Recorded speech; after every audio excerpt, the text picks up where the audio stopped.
Surendranagar એલસીબીએ chain સ્કેચિંગનો ભેદ ઉકેલી કાઢ્યો। ₹1,92,000ના મુદ્દામાલ સાથે એક આરોપીને દબોચી લીધો। નમસ્કાર દર્શક મિત્રો, આપ જોઈ રહ્યા છો સુપ્રભાત 24 ન્યૂઝ। હું છું Dinesh ગામવા। Surendranagar local crime બ્રાન્ચે chain સ્કેચિંગના ગુનાનો સફળ ભેદ ઉકેલી કાઢ્યો છે।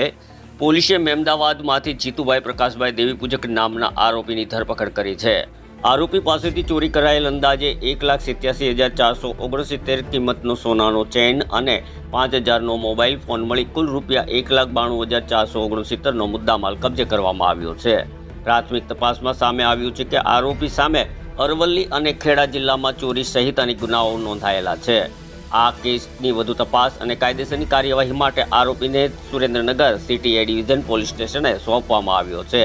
જિલ્લા પોલીસ અધિક્ષકના માર્ગદર્શન હેઠળ લોકલ ક્રાઇમ બ્રાન્ચે આ સફળ કામગીરી હાથ ધરી હતી। આવા જ તાજા સમાચાર માટે જોડાયેલા રહો સુપ્રભાત 24 ન્યૂઝ સાથે।